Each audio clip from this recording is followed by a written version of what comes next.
Okay, so there are basically three things I want us to achieve with this lecture. First is I want you to grasp who are these Russian people and how does this regime look and how did it change in the last 20 years. Then the second thing is I want you to have some examples, useful in some maybe even general debates about institutions, corruption, ethnic tensions, and so on and so on. The third thing is I want us to talk and you to have the knowledge about what is happening now, sanctions, ruble, oil, Ukraine, etc., etc. So the first thing is meet the Russian people. This is kind of short intro. Okay, what do you need to know basically to have any idea what is happening there?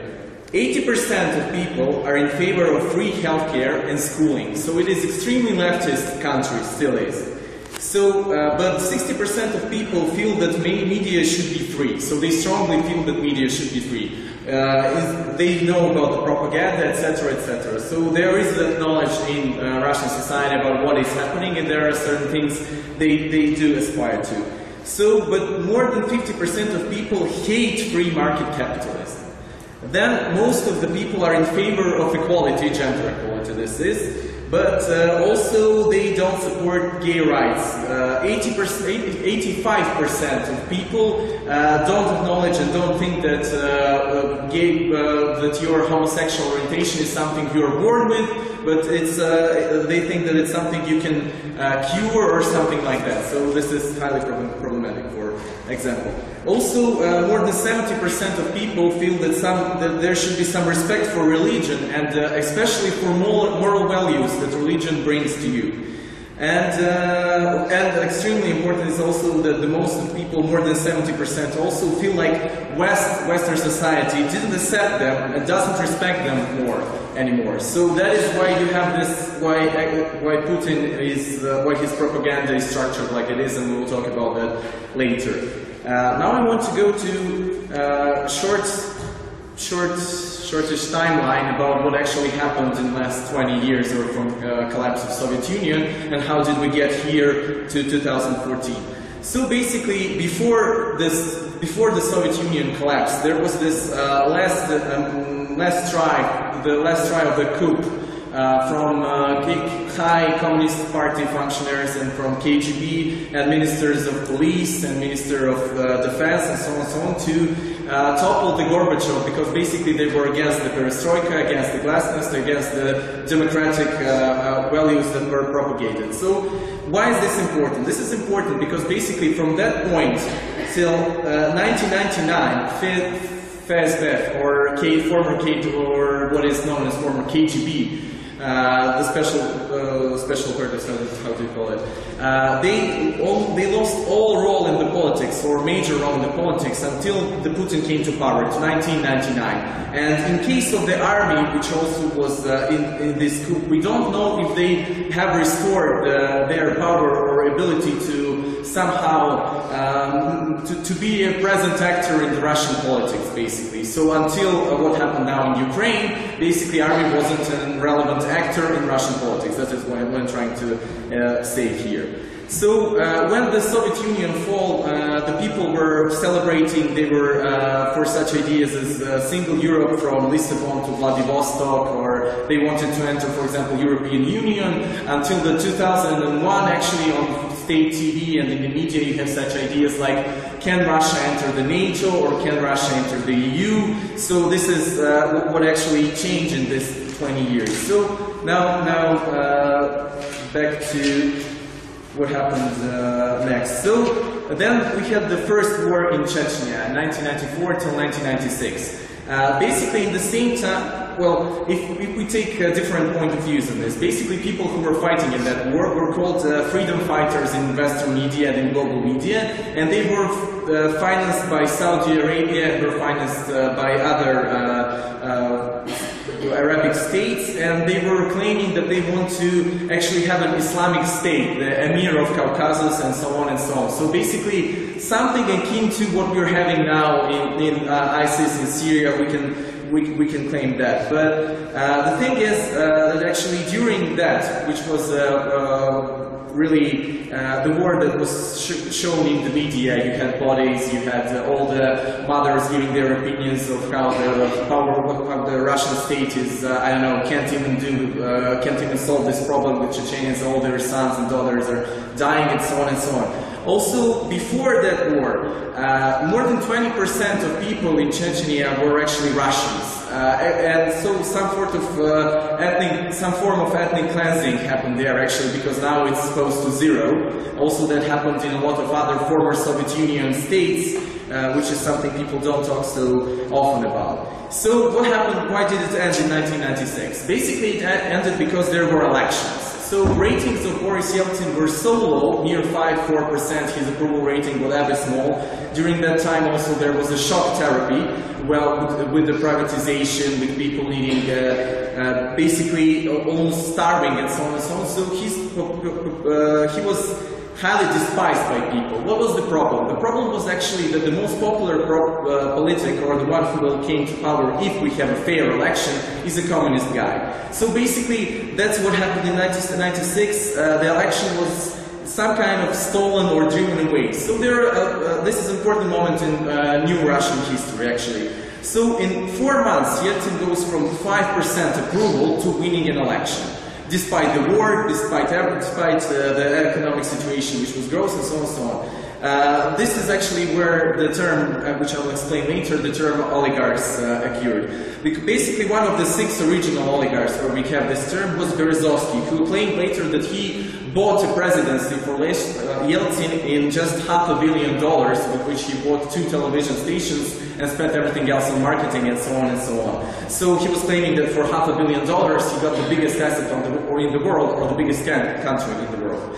So the third popular candidate in that election, apart from the Gennady Zyuganov, who was communist, and Boris Yeltsin, who won actually the election, was General Leftism. That guy was actually, you have this region in Moldova, Pridnestrovia, which actually separated from Moldova, and he was one of the guys, one of the army guys, one of the first popular army guys since the Soviet Union fell apart.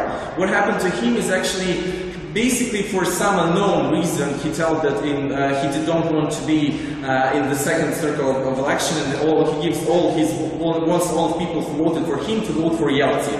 And in just 2 years, he mysteriously died when his army helicopter crashed. So that is what he had from these turbulent years. Sorry, yeah. Just repeat his name. Leftism. Yeah. So all this time, basically, oil was very cheap, and that's one of the main reasons why the economy couldn't go anywhere. They were basically on IMF loans and so on, indebted, and you know how that looks. So the thing is that next 3 years, so until 1999, there were a lot of governments, a lot of prime ministers were changed, a lot of change in minister cabinets. Yeltsin didn't go much in public to speak in media and so on, and no one actually knew what is happening, basically. And until in 1999, from nowhere, basically Putin emerged as a prime minister, and Yeltsin was speaking highly about him, how he's the guy who helped in the St. Petersburg to the former mayor of that city, and how he will be great, and so on and so on. And from 1999, when no one knew who Putin is, to 2000, in a few months, the Putin won those elections, which probably were not stolen at all. Like, he won with the 53% in the first round. So that is in a few months. How did that happen actually? That happened actually because he started the next Chechnya campaign, basically the Second Chechen War, which he shortly won, or actually that war didn't actually stop till 2003, but he claimed it stopped. And also the thing is that they had this, the first thing that made him massively popular within the people was this propaganda piece, basically aired on TV, where he called some Air Force guys, and next thing you see, they bombed something in Chechnya, and they claimed they killed this guy who was supposed to be the next emir and the guys who was leading the separatists and so on and so on. That was his first stripe, and that was the beginnings of his macho idea and how he's the guy who's going to save Russia and so on and so on. Yeah, and what happened next? Oil basically started to skyrocket in price. First to make, now we don't think that $40 is something that is substantially high for oil, but basically through all the 90s, oil didn't go higher than $17 also.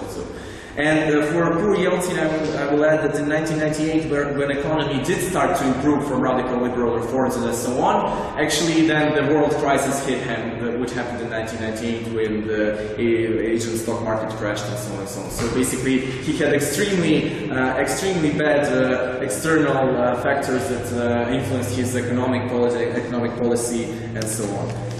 So that is why people were highly unsatisfied with Yeltsin, and that is why they love Putin so much, or started loving him, because of that difference, which was like clear in very short term, like in 2 years or something. Now, the next thing that actually happens in 2004, in Beslan, there is a terrorist attack, actually the hostage holding, which when it was ended, to put it so, actually caused some administrative changing in how Russia works. Basically, what Putin claimed is, you see, this is because people in the regions are bad at leading these regions and cannot control whatever is happening, and we cannot have something like Chechnya in other regions, so we need more centralized power, and we need state that can control the regions, and so on, because we had such a corrupt state in the 90s, because oligarchs could vote out anyone, and have this, I don't know, separatist movements to destabilize the country, etc., etc.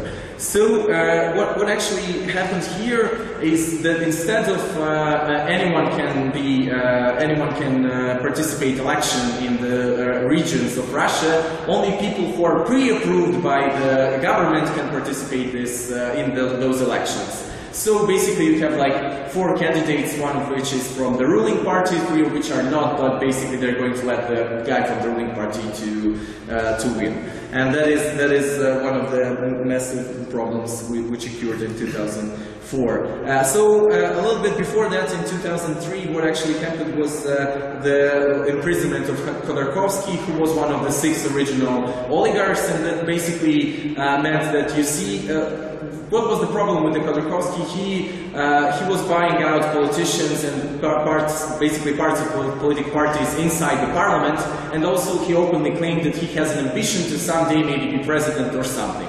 So that moment in 2003, then when they put him away, basically Putin says that, okay, now we will have this wall which separates you oligarchs from the politics, and not just oligarchs, but basically all people. So we specialist politicians will actually do what we think is best or whatever, and you can live your happy life, and we guarantee you some kind of economic prosperity or stability, at least stability. He didn't even claim the prosperity, because at that point, when you had this 90s with all the corruption, killings, and instability, even that was enough. That was the thing that actually worked through to 2011 and to those protests when people were largely disappointed about how that worked out. But let's go a little bit before 2011. In 2008, you had this famous rotation, or not rotation, but when Dmitry Medvedev, who was too unknown before that as a politician, he was not a major candidate or whatever, he was chosen to be the next president, or recommended by the ruling party, basically by the Putin.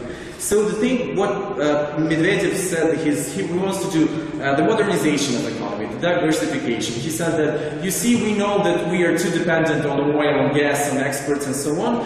We want basically to do everything good. The police reform, you people don't like police. We will do the army reform, you don't army. We will reform everything basically. So liberals really loved the guy and thought that he can actually change something. Also, people in the West, like Angela Merkel and so on, too loved the guy. And he was part of their idea that if you somehow don't touch Russia and let them economically prosper because it's a former industrialized country or whatever, people will want to have democracy eventually, and it will come by emerge through, I don't know, some changes in society, which will later come, which I will later talk about when I will talk about the EU and Russia talks, Germany and Russia basically.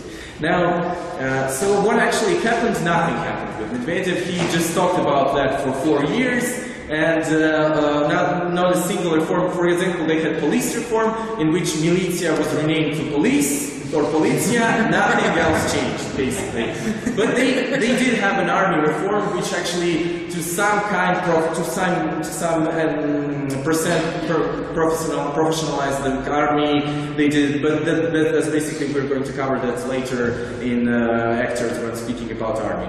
So what happened next is in 2011, happened famous rotation when everyone was thinking like this, because when 4 years passed, everyone was thinking like, okay, he didn't deliver basically. So liberals hated him. They even used hashtag žalki, which means jagan in Serbian, and he, so basically, like old guys, pensioners or something like that, didn't like him at all, even from the start, because he's not fighting in Chechnya or whatever.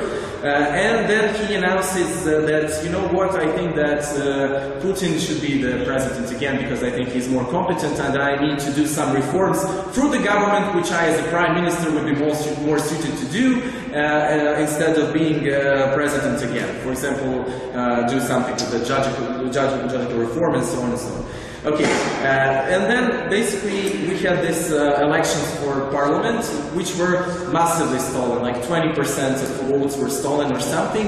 And the problem was, it wasn't just stolen, but the ruling party was going to win even without the stealing, and they still did that. Why did that happen actually? That did happen because why in Putin Russia they actually do have these elections or whatever.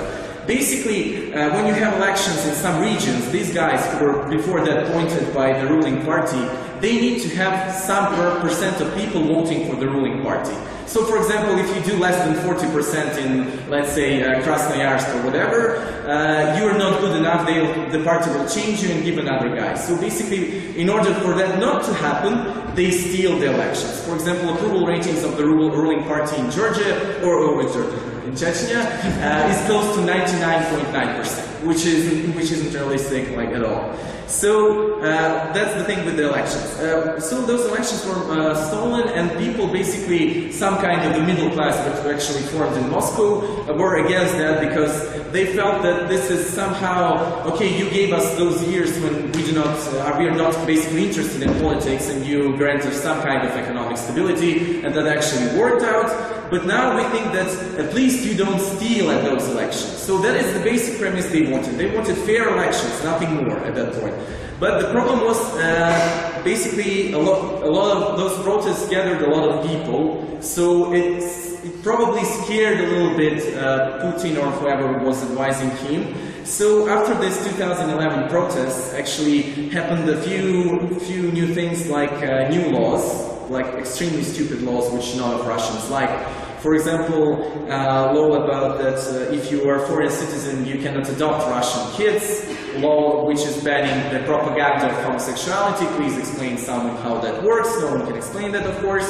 Now then the internet crackdown, basically. Now they have all these new things which are classified as something you can go to jail for example, homosexuality propaganda or not respecting moral values or church values or whatever. So those things can be also basically used for internet comments, and then you prove that some kind of internet comment is doing that and you ban the whole site. Basically, that's how it works. Or that was the legal framework they set for that, but no one was thinking, are they going to use that, are they not going to use that? Fast forward to 2013, before the Ukraine, that happened basically with every big information source that was left before that. So, now we get to somehow current events, but before that I want to talk about the actors which are actually relevant in Russian politics. For example, let's talk about army, a lot of them. So first ones are oligarchs. Okay, so I see the three types of oligarchs basically. Let's first talk about the original oligarchs, or where this came from. Actually, this is the word which they used in press in the 90s, which came from basically that there were some Yeltsin's friends, families, former communistic high apparatchiks, members, whatever, and ex-KGB trading department people who basically had some funds starting in the 90s which were reserved for foreign trade and something which they could tap into and use that for the privatization moment to cheaply get the oil producing, gas producing factories and everything else that was of any value at that point. So at that point, the original point, there was like 6 of these guys who basically they controlled all of the mass media, all of the resources, all of the production, all of the big factories and whatsoever. And this is where we get this idea. And also they, as I already told you, 7 of those, sorry. They were the guys who rigged the elections, basically. So from that moment, when everyone knew that they rigged the election, that is when they start calling them oligarchs. But nowadays, they call every rich big businessman from Russia an oligarch, but this is the original, how to correctly use the term, whatever. Now there were actually self-made oligarchs, or people who made some kind of business in 90s, when in the original privatization, when the liberal reforms occurred, when you had, first time you had, you could freely and have some mentorship and have some firm or wherever. Okay, basically they were in retail, trade or something like that. They couldn't go into resources or something like that because they couldn't of former communist people who tapped into that first. And now there were 2 scenarios for these people. First is that they disagreed with the regime, for example, on tax code or on something else. And basically what happened when they disagree is the regime was taking over their property, was taking over their firms. First they say you have some tax evasion or something like that, and later in a few months you ran away to London or you get imprisoned in Moscow. That's what happens actually.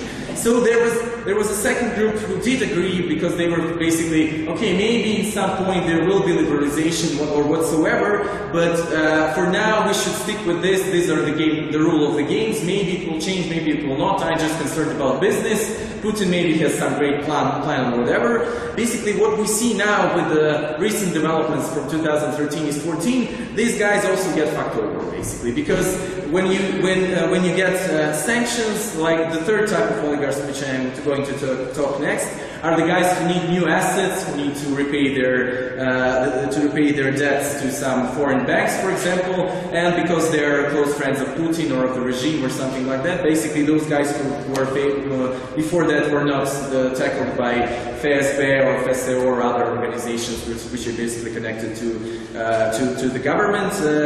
They are now starting to lose their, for example, the 3rd biggest mobile telephony operator, telecom operator in Russia. The guy was shortly imprisoned, then he was left over, but basically they're taking over his company. So that's what happens even with those guys. And third type of oligarchs is basically what the West calls Putin's cronies or whatever. Actually, this is almost comic in a sense.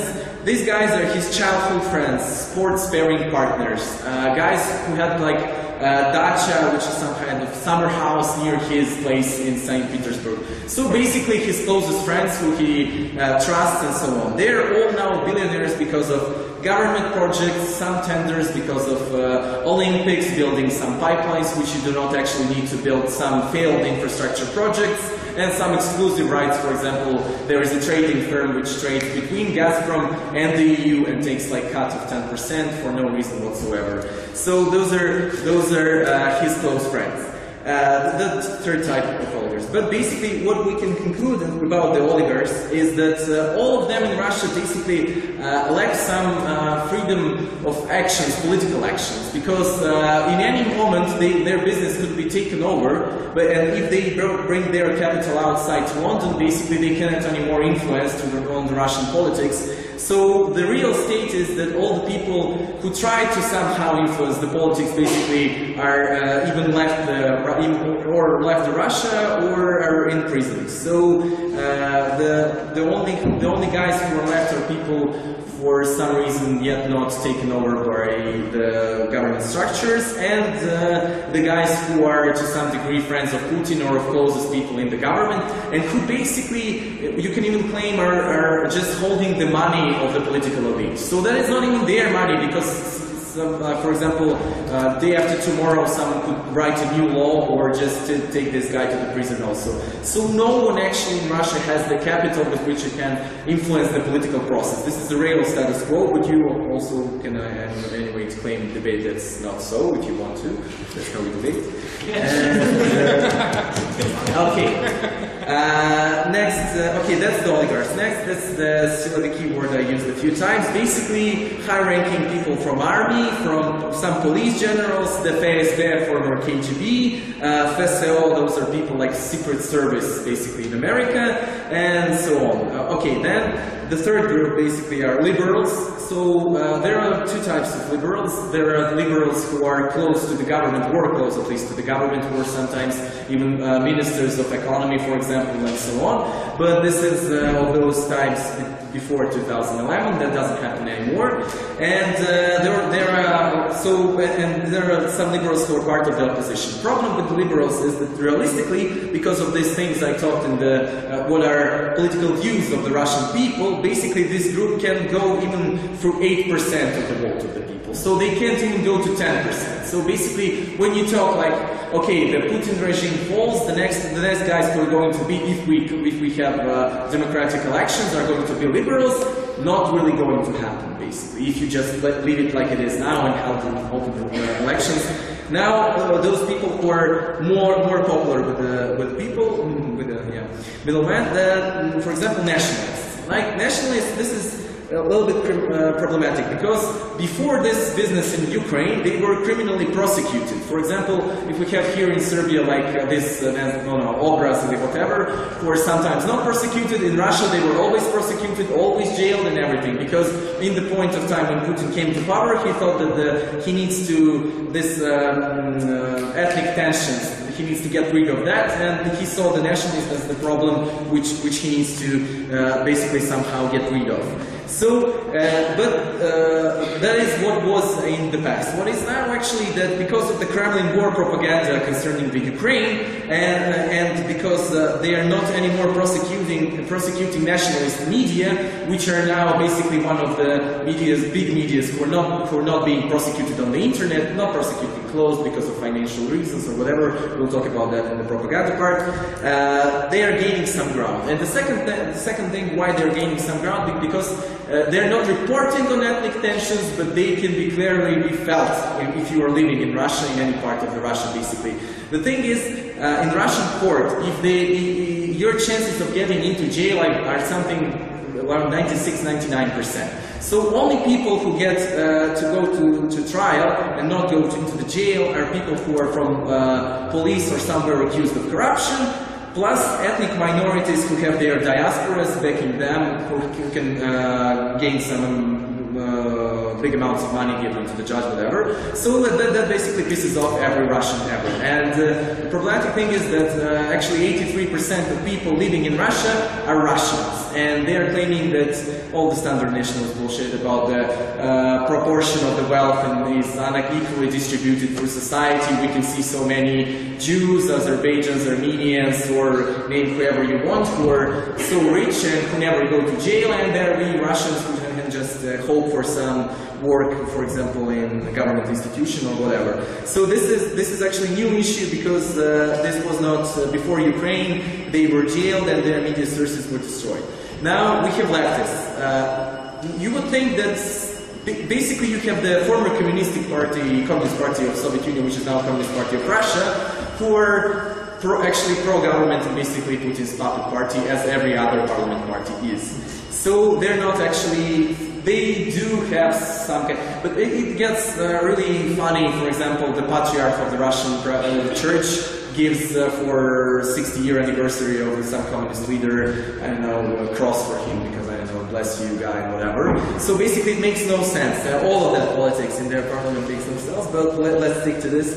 So almost every party in the parliament is something close to center-left. In their rhetorics and what they're claiming and what they want to be, that is one of the things that stops forming a straight-to-leftist party. And also there is a communistic party who claims everyone who is leftist activist or whatever to support the cause, to be on the board or whatever. So, and there are a few radical organizations. So there actually is not a single structure, not a single popular party, really popular party who is on the left front, which is basically, which could seem strange if you don't know what is Russia and what is happening in Russia, because people are actually leaning towards this option in their hopes and fears.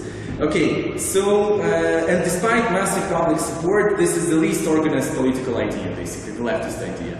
You have now organized nationalists, you have liberals and so on, but leftists, so not so much.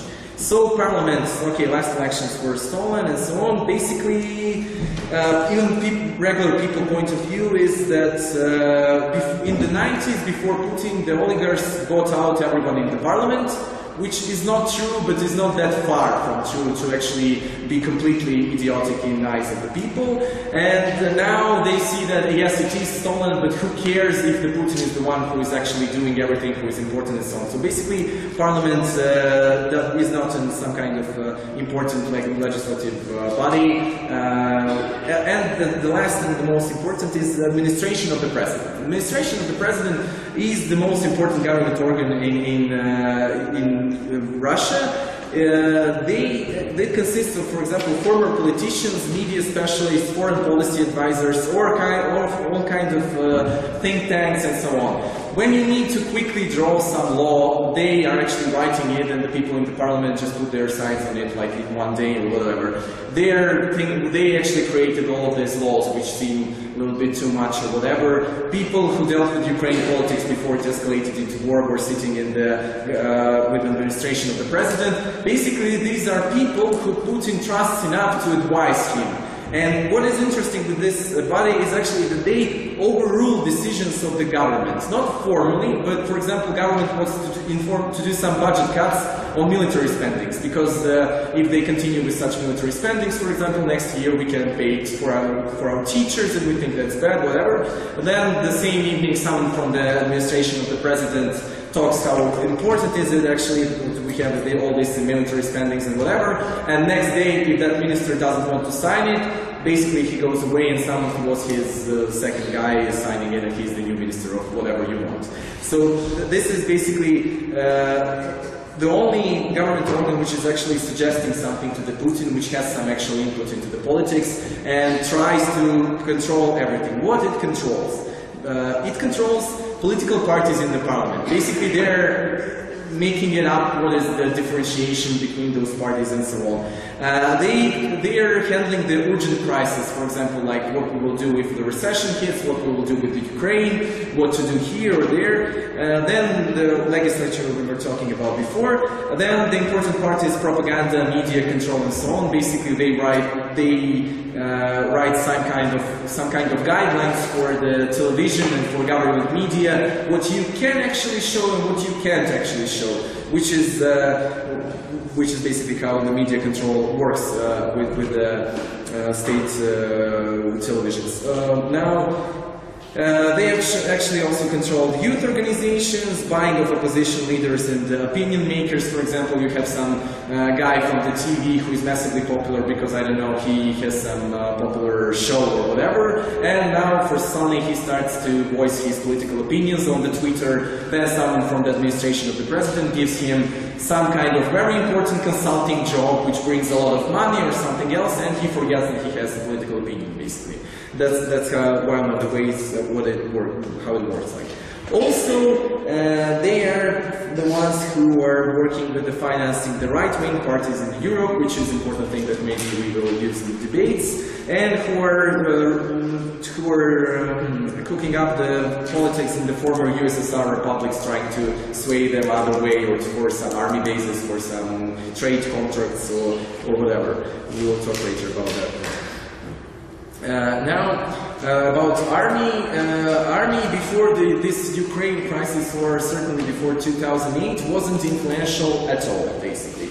It was viewed as a source of problems, unmodern, had low political impact, and people didn't like it. They were thinking, for example, you had army for, you as a person, you as an 18-year-old boy should go to army for 2 years, and those guys who were 1 year older than you would basically torture you or something like that. That was the only way you could see the army on the television or wherever, and so it wasn't massively popular or wasn't popular at all. But that started changing since 2008 and since some army reforms which were actually put in place because they lost a lot of people, technical whatever, in Georgia.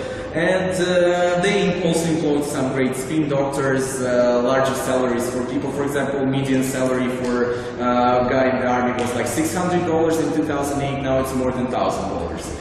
Okay, so that is something about army. About the church. Church is basically completely state-controlled, used for propaganda of conservative values and of the uniqueness of policy of Putin, basically.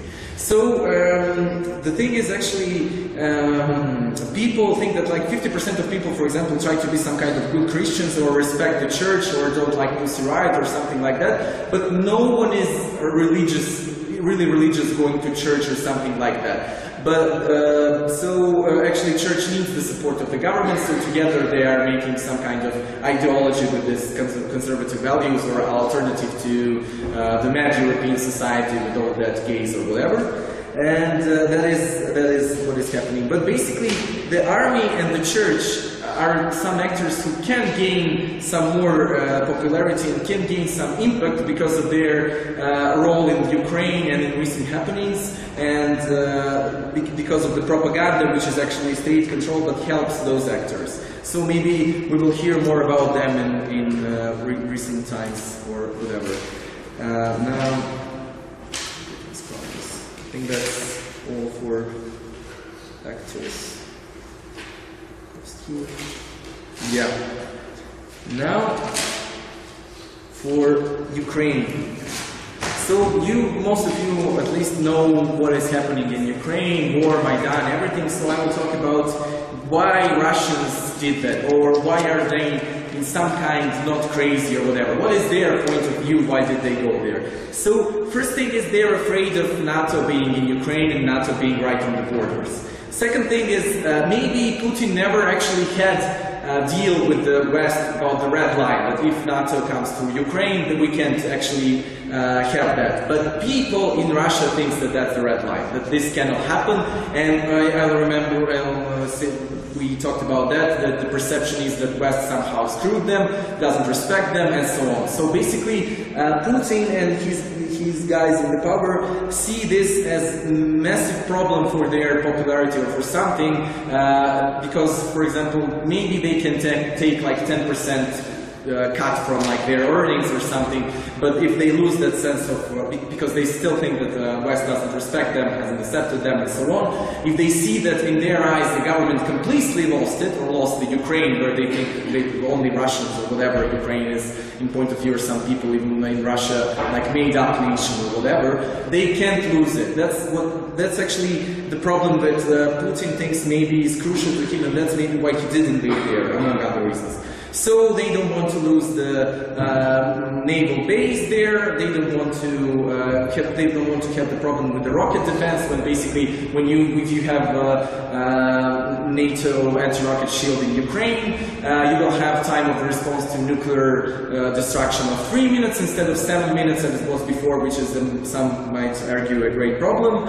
Also, they probably thought that sanctions will not happen, or the sanctions as they happen will not happen. Because the recent recession in EU, and because of the massive trade, the trade between the EU and Russia is around 400 billion euros a year, and they thought that basically if EU is on the brink of recession and stagnation whatsoever, and for example, German economy is making a lot of money from Russia with everything starting from sportswear to cars, and every Russian, even the military factories are using equipment made in Germany and so on and so on. So they basically thought that this trade connection and this interconnection is too strong, and politicians in Europe would not risk to go into the recession because of some unimportant Ukraine. Now, why did they thought unimportant Ukraine? Because basically they already did something like this in Georgia and no one cared, basically. So they were talks about excluding them from G8. They postponed the NATO-Russia warfare trainings, whatever, for like 3 years or something, but that's basically it. No sanctions, no nothing. So if they didn't care for Georgia, and if that's our part of geopolitical interests or whatever, why the same wouldn't be for Ukraine? Okay, now also they firstly came to Crimea, which is 93% ethnic Russian, and those Russians there actually hate Kiev and hate Ukrainians. Unlike many Russians in Russia who don't care for them, those guys who are under Ukraine were under Ukraine borders actually didn't like them at all. So basically, the idea was if they came into there with the army or whatever, that these people will all flee to their side, which actually was true, as we see. Now, this is what I wanted to say on that matter. Now, onto the questions and on what is happening now. Okay, so the first questions were about sanctions. Sanctions, what actually happened here? The first round of sanctions was about the Putin cronies and about showing people that West recognizes that the regime is corrupt, and showing maybe Russian people that you see, we can pinpoint all these billionaires who are connected to him with all this but their biography, nothing more. And also that was the last chance to backtrack from Ukraine, basically. So if you go from Ukraine back, we will not give you any more sanctions or whatsoever. But basically the thing is, even the Putin, I think, didn't know how well Russians react to what happened to Crimea, and how Russian people liked the idea of taking back the Crimea, which was inherently Russian or whatever.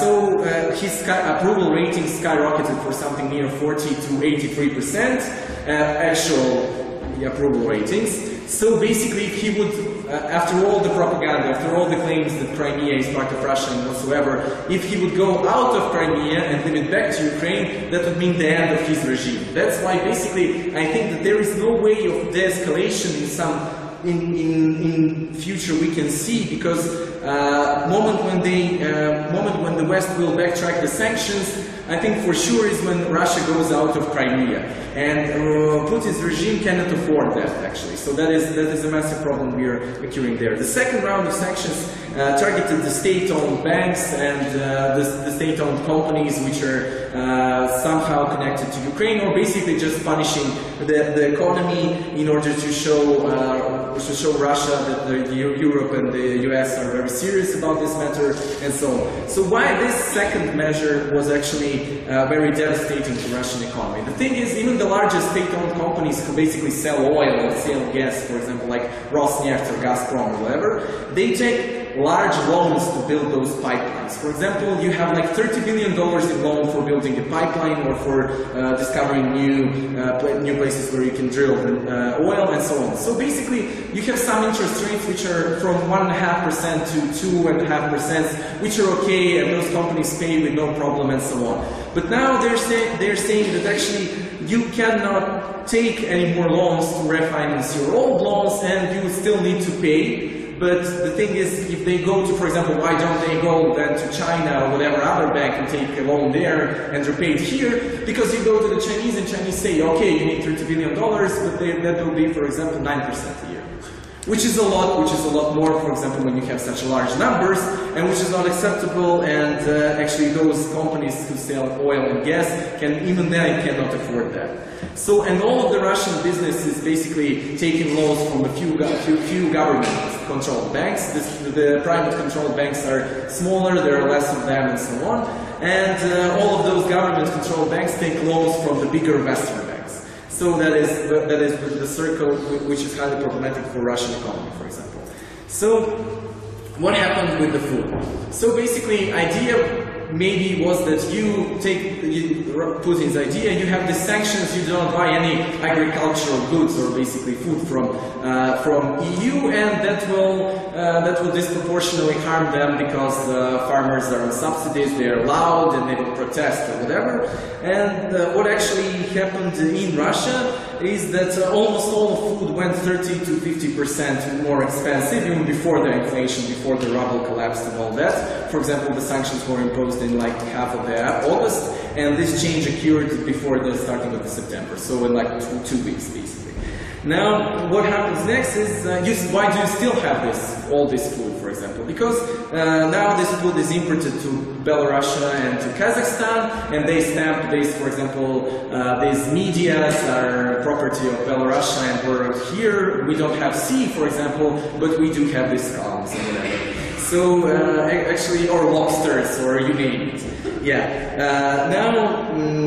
Okay, so still there are no food shortages even in some, I don't know, provinces out there or something, but food is getting more and more expensive, and that is problematic, especially with the weakening economy, which happened for some other reasons we are also going to talk about. So next, what about the ruble? Okay, the ruble exchange rate. So basically, economy fails, ruble fails. What happens? Because you have high rates of inflation now. Also, the Russian economy is export-based if you think of resources, import-based if you think about almost everything else, like electronics, industrial equipment, machines, everything.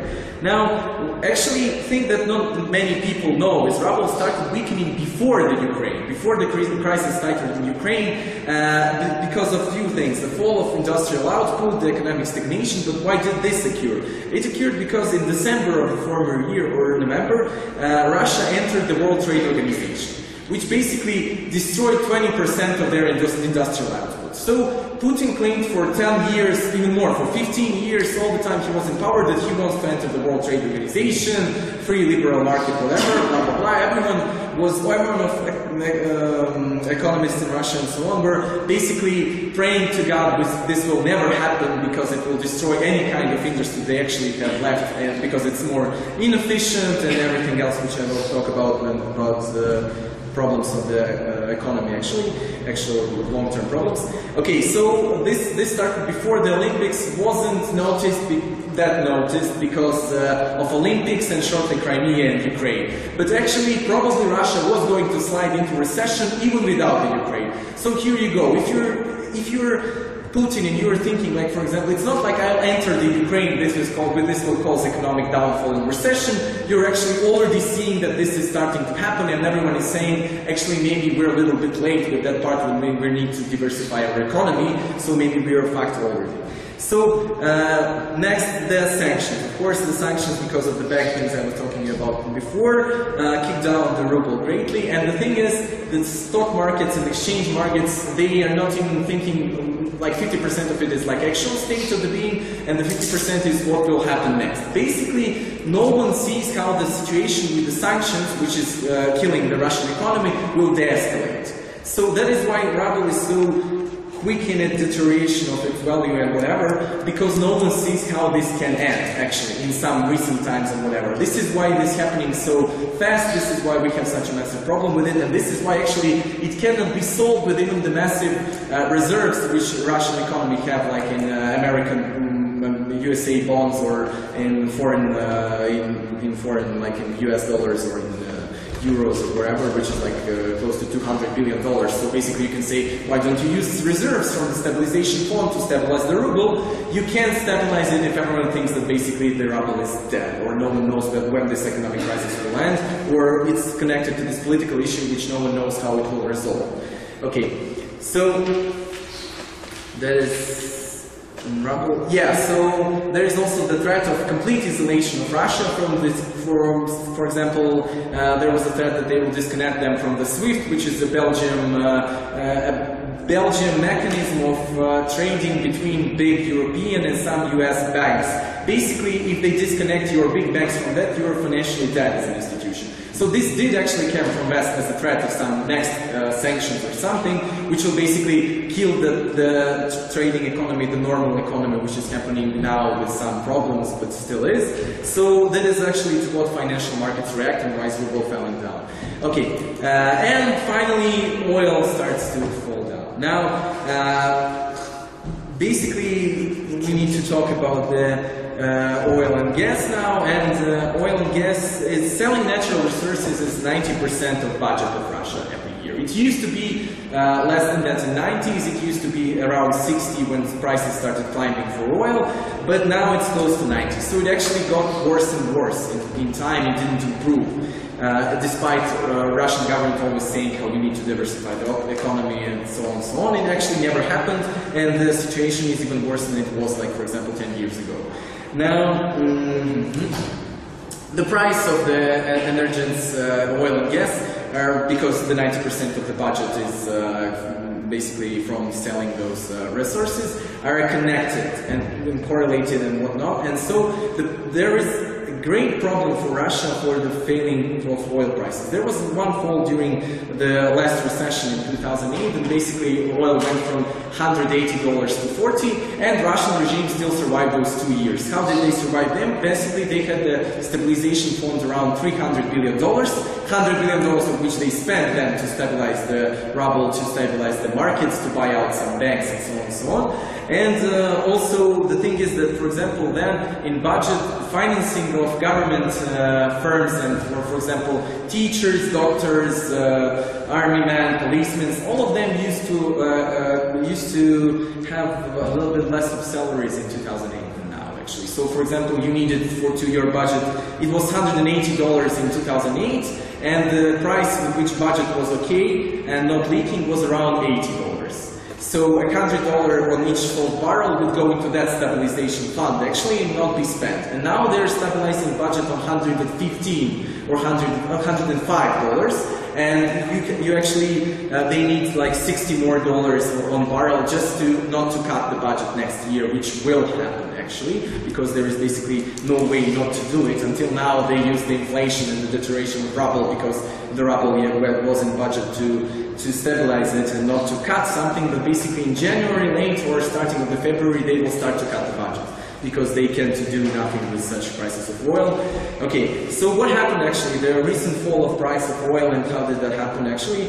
Okay, supply and demand. Basically, slower growth of China, Europe not recovering that fast, overall weak global economy, plus we have shale gas and oil from US and from other actors. So some people ask, why didn't Russia act before on shale gas and oil? How can you act if they're extracting that in America, for example? Like you know that they will extract more of it, that the price will fall down, but basically you can do nothing. You can just pray that the price for it will not be that low, and they will not be that bad for your oil, basically. So the thing is, okay, America is more than self-sufficient now. The oil was the largest importer now it actually can export, and the rise of alternative sources of energy, and so on and so on. And now with all of this pre-knowledge, we come to actually what is with the South Stream and the other pipeline to China and to Turkey, and why this is all bullshit. Before that, please. Yeah. What are the relations between Russia and OPEC countries? Russia and OPEC countries. Basically, they never were that good, so they can together work on the price of the oil. And that's one of the reasons why OPEC actually decided not to lower their output of the oil, because they felt like, okay, the price is going to skyrocket. Those guys in Russia and in Venezuela, for example, are not going to, in Iran, not in Venezuela, is in OPEC. They are basically going to massively profit, and we don't know what is going to happen with alternative energy sources and with the shale oil and so on and so on. So basically we can take this bet, and it's safer for us not to do so. Okay, so on South Stream, even before the recession hit in 2008, it was debatable in Russia what is the economical value of the South Stream. Basically, only Austria, of all of the countries in which South Stream would supply to, can pay, will pay, and has some ideas of in what industry and in what development that gas will come. All other countries are just buying it, basically, will buy it basically instead of on loans or something, just to put heating into their people's houses or wherever. For example, when they made the Nord Stream, they made it for needs of German industry, and some big German industry guys from chemical industry or mechanical industry, whatever, were guaranteeing that they will pay because they actually need the gas and they actually need prices to go lower. And also Germany wanted to go green and free of coal, which is now not probably happening because of some other things, but still.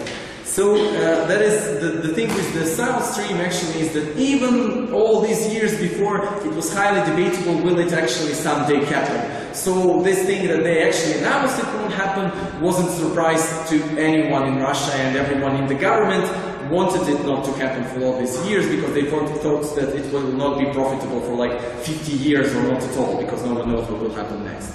Now, China, where is it? Yeah, Russia-China pipeline. Basically, China doesn't need it.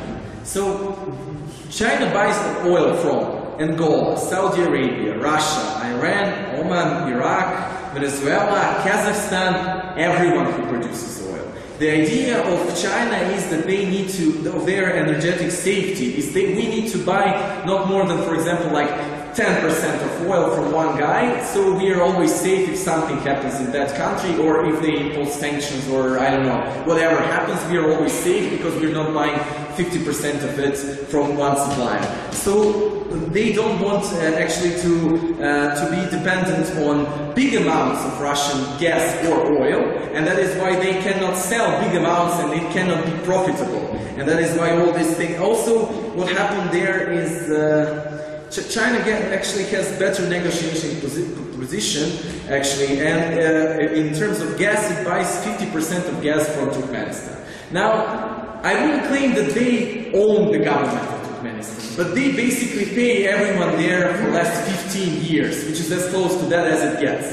Now, the thing is, this is not the first time Russia and China tried to cut the deal, or Gazprom and China tried to cut the deal about the gas pipeline. Basically, every time Turkmenistan wants to sell gas for higher prices with China, China goes to Russia and starts negotiating the deal about the Siberia and about piping gas from there. But this time, actually, Russians came to China, and for example, last 10 years, nothing happened on that matter. And what actually happened,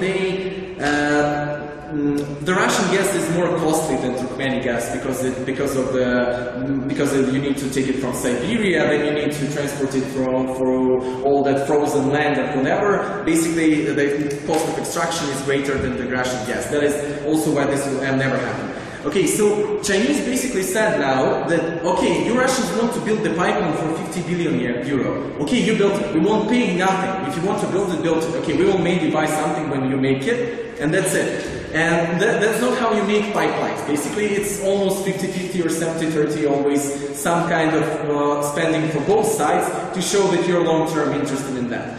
And so Chinese basically just say that, yeah, we are interested in buying your gas if you spend all that money. So they didn't do nothing. They signed just the memorandum that they are okay with building it or whatever. They didn't negotiate any prices and whatever. So now there is this new nonsense about the Russian-Turkey pipeline. This is going to happen instead of South Stream, because you know we didn't actually waste all this money to building the pipeline to the Black Sea. We will just turn it to Turkey. The thing is, now, in the status quo, there already is a pipeline from Russia to Turkey. So you don't need to make the second pipeline. That's basically it. Also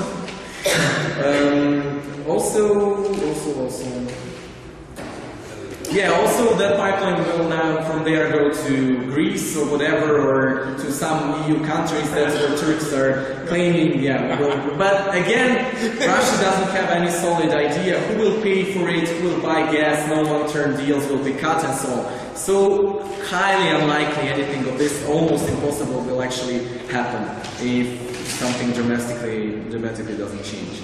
So Russian gas, blah blah. Yeah, so and someone asked about the alternatives for EU on the gas. Actually, for example, in 2008, when Georgia happened and there were no sanctions for it, Europe bought like 40% of the gas from Russia. Now it is 28%. So it is going down, and the needs for it are going down, and rather fast, faster than Gazprom anticipated, faster than anyone thought it could be done.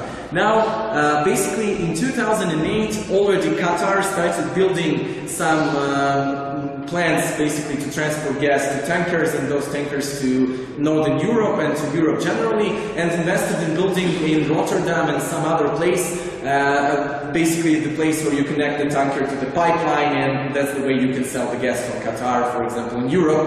Qatar started investing and built these plants in 2008. So by now, they are already finished, and this can be done now, like this winter, for example, if there are no problems with something or whatever. Now there is all this talks about that maybe one day even USA can export its gas, shale gas, whatever, to Europe. The thing is, Qatar invested their own money to build these ports for the tankers. They're not going to let US tankers into that port. So basically, if USA wants to do that, they need to start making something like that this year. So it will be maybe finished in 4 years. So that is long term and maybe will never actually happen. But we already have this alternative from Qatar for emergencies, for like this winter or whatever. So then the last thing on economy is the critical flaws of Russian economy, the complete instability. Okay, it's obviously dependent on resources. It has inefficient workforce, inefficient management, inefficient, you name it, they have it inefficient. You have all those ratings, Forbes ratings, whatever, they're always not in the first 100 of countries and so on and so on. So basically, if there were no resources, there will be as poor as Bulgaria or Serbia or even poorer. So maybe it is hard to imagine, but it actually happened in the 90s, before Putin came or before the oil and gas were so expensive. Okay, so also the abysmal infrastructure, no long-term investment from domestic businessmen because they are always afraid of a takeover, because they are afraid something can happen to them. So why should I invest here? Better take my capital to London or to Switzerland or to something to them. So we have all the time this capital run and takeovers and the ineffective judicial system. All of this is problematic yet to Russian economy. Ne, nisam, imaš još jednu stvar. Okay, so I'll finish last. We have stabilization fund, which was basically made from oil and from extra profits from oil, for rainy day, for stabilizing the ruble, for subsidies to government companies. But the thing is, just for Rosneft to refinance its loans, it needs like $40 to $60 billion from it for this and the next year. So it will disappear in a few months, basically. Other thing is, unlike Norway, where few people live and they have this fund, in Russia there is 150 million people, so when you actually count what it is on the person's head, it's not that much. Okay, and now we have opposition and alternatives in the Russian politics. Okay, opposition was actually united for a brief moment a few times already and nothing happened. Even liberals plus nationalists were united, which is hard to imagine in most countries. Even that happened, and which is something like broad coalition. And every time they fail miserably, almost like someone is paying them to fail. So basically, Russian public is very disappointed in their opposition. And so on the part of the liberals, we have most popular are Navalny and Khodorkovsky. Navalny has as beautiful smile as JFK ever had, even more beautiful wife, extremely popular, nice kids, nice guy, and basically if you gave him what's the deal with the propaganda? Actually, they don't let the opposition candidates or anyone into the TV. Most of the TV is state-owned. Basically, you can go into TV even if you can be, for example, in some election. So you have all the internet, which old people don't use, and so on and so on. So the idea is that Navalny gets to TV, maybe he can win a fair election because he's likable, because he's new, because he's like all of us, and so on and so on. Khodorkovsky, on the other hand, is a guy who was for 10 years, a decade in prison, who was one of the original oligarchs. That's why people don't like him and why he cannot get elected. But for example, he can fund the opposition because he still has some $100,000 or $100 million or even more than a few billions, no one knows exactly. Okay, so, and other people in liberals are ex-government people, even some prime ministers from the starting of the Putin careers, who were also not very popular because of, well, they were already involved with that government. How government fights Navalny, basically they tell the guy is corrupt, he stole something. We don't know if that happened, but even if that happened, actually, they still can't prove anything to people because people already know that government is corrupt. So that doesn't show that he's worse than them, they can just say that he's as bad as we are. Okay, so, some, ethnic tensions, power structure, women equality, internet freedom, B-rated terrorism. Što se tiče interneta, what happened to Pavel Durov, the guy who owned the VKontakte? Okay, so Pavel Durov basically made a giant internet social network akin to Facebook, which is very popular in some parts of Europe, and in Russia it's basically used instead of Facebook. And almost from the beginning, some of the Russian state-controlled oligarch, Alisher Usmanov, had like 30 or 40-something% in the stake of the company, and with other people who are basically unknown and can swing to his decision, it was 50-something. So everyone was thinking like basically government already controls the Kontakte and so on and so on. But when the protest of 2011 hit, the FSB and other government structures wanted, for example, some groups of Kontakte, like let's meet there on the protest on the Saturday, to be taken down. And Durov actually was answering like showing "fuck you" on the Twitter, and that was not very polite of him, and that's why he now lives in Berlin. Now, how that actually happened is someone claimed in all the state-controlled media that they saw someone looking like Pavel Durov in Mercedes, which actually ran over a grandmother or something, and then he just, for the sake of it, ran to Germany, not to risk his life, and imprisonment, whatever. And soon after that, he sold all of his assets in Kontakte, so he's basically not in this story anymore. But his new company is Telegram, and the Telegram is actually a completely anonymous messenger, and was used, for example, in Hong Kong in those protests, which he made. Basically, what is he doing? He made a safe messenger to which a government cannot tap into, and then he makes contest. For example, if you can break into the messaging, you will get $5 million. So basically, everyone who's good at programming tries to do that. If they do that, he gives them $5 million. He fixes it, and basically, he's saying that if something happens in Russia to the regime or whatever, I'll be more than pleased if people use the Telegram, because FSB cannot go into it. And on Facebook and Google, basically, Russian lawmakers signed the law that if you don't have servers which have all the information about the users in Russia, you cannot operate because of NSA. We know that America has that. We need to have the two just for sake of equality. Now, the thing is actually that first they signed this law to come into power 2016, middle of 2016 or something, but then they reverted it to 1st January of 2015. So with this change, we are thinking that maybe they are in a little bit of hurry and think that we should take this Facebook, Google thing into control when the economy goes down totally, for us to be prepared so we can do, without turning off the internet or something, control actually completely Facebook and Google or something. And the interesting thing is you have all these photos of Facebook, high-ranking Facebook people from the American offices coming to the administration of the president, or because it's in the center of the Moscow and there are some reporters who are photographing it 24/7 to make some story.